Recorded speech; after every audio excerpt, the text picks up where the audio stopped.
Өнөөдөр харилцаа холбооны үүрэн оператор компаниуд туршилтын техник технологийн хөрөнгө оруулалтыг үе шаталтайгаар явуул зохион байгуулж өнөөдөр Монгол улсад хөдөлгөөнд холбооны дараа үеийн 5G технологиг улс даяар нэвтрүүлэх энэ одоо хууль эрх зүйн боломжууд нэгж байгаамаа. 5G хөдөлгөөнд холбооны зүгээр хурдан интернет биш юм аа.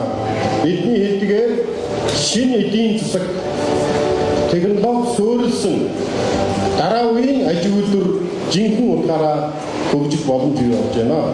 2019 оноос хойш дэлхийд даяар туршиж байсан дэлхийн улс орнууд хөдөлгөөнд холбооны дараа үеийн технологи буюу 5G-г нэвтрүүлж эхэлсэн.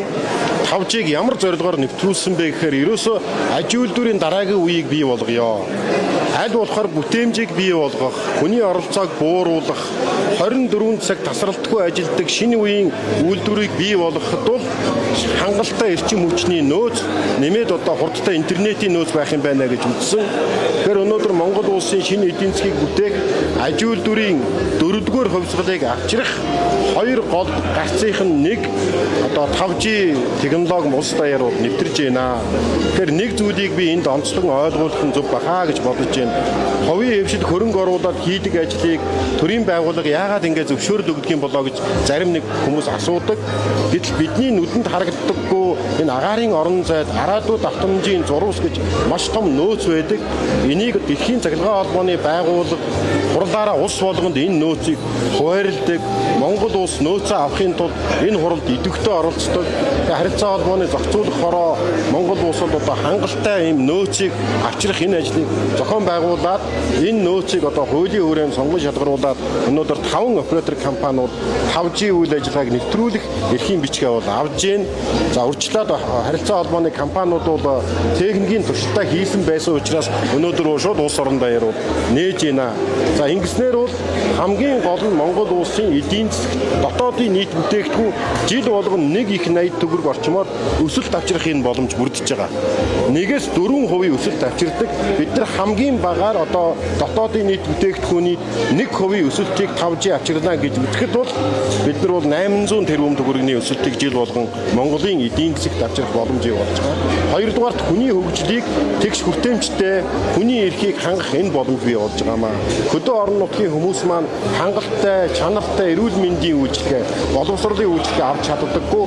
Гэтэл энэ 5G үйлчилгээ нэвтэрснээр сумандаа амьдарч байхдаа яг Улаанбаатар хотод байгаа юм шиг, эсвэл дэлхийн аль ч хотод байгаа юм шиг интернетээр дамжуулж бодит цагийн хоцрогдолгүй боловсролын эрүүл мэндийн бусад төрлийн үйлчилгээнүүдийг авах боломжтой болж байгаамаа.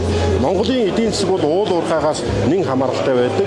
Уул уурхайн салбартууд 15-аас 25% хэмнэлт авчирна. Зардлын хэмнэлт авчирна. Юу вэ гэхээр автоматжуулалт бий болно, жолоочгүй тээвэр бий болно, экспорт нэмэгдэнэ, салингийн зардал тодорхой одоо үйл ажиллагааны урсгал зардлуудыг одоо бууруулах ийм туршилтыг дэлхийн улс орнууд хийсэн байсан. Хийсэн учраас манай уул уурхай, хөдөө аж ахуй, хүний хөгжлийн салбартууд дэвшилт авчрах ийм одоо сайхан цаг ирж байна. Хамгийн чухал ач холбогдол энэ бол хурдан интернет биш, энэ бол аж үйлдвэрийн шинэ үеийн эхлэл гэдгийг дахин онцлог хэлье. Харилцаа холбооны зохицуулалт хороо нь ариалал автономжийн зурвасыг дараа үеийн хөдөлгөөний холбооны 5 үеийн системд ашиглах тусгай зөвшөөрөл олох зохион шударгуудыг амжилттай зохион байгуулж өнөөдөр үйлчлэгээр хэрэгжтэй тусгай зөвшөөрлийн гэрчлэгийг гардуулан өгөхөд бэлэн болоод байна. United компани гүйцэтгэх захирал Жамин Шарав таныг урьж байна.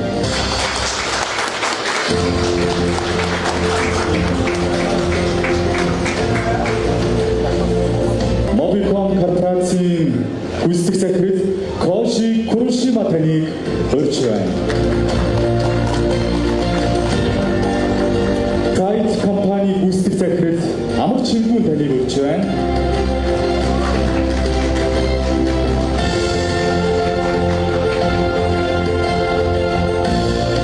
G-Mobile компани гүйцэтгэх захирал Магнай таныг урьж байна.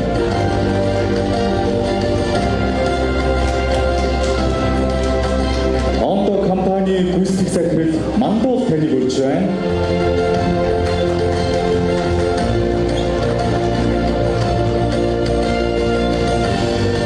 Тавжи сүлжээний давуу тал нь ерөөсөө хурдан интернеттэй биш. Ер нь бол яг маш олон салбарууд руу нэвтрэх, яг автоматжуулалт буюу юмсыг хооронд нь уялдаатай ажилуулах, хүний оролцоогүйгээр ажилуулах тэр боломжийг олгож байгаа.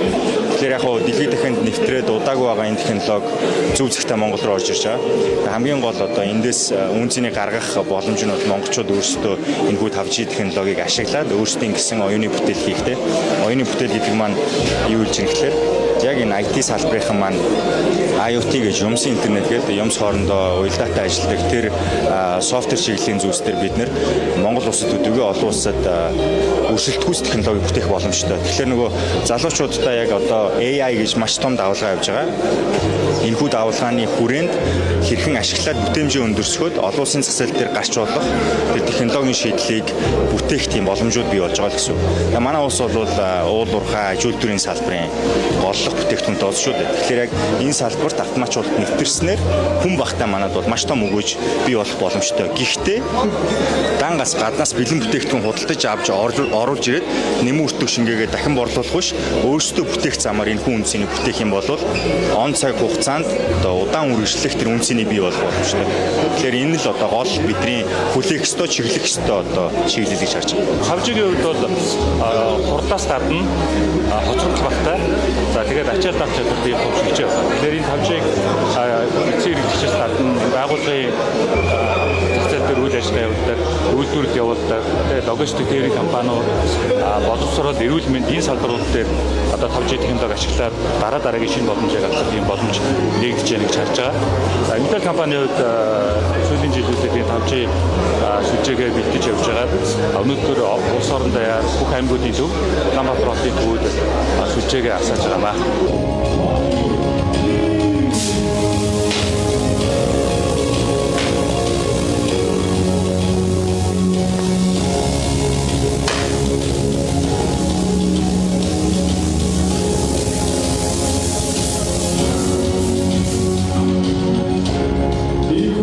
Монгол улс давталцаар 5G сүлжээ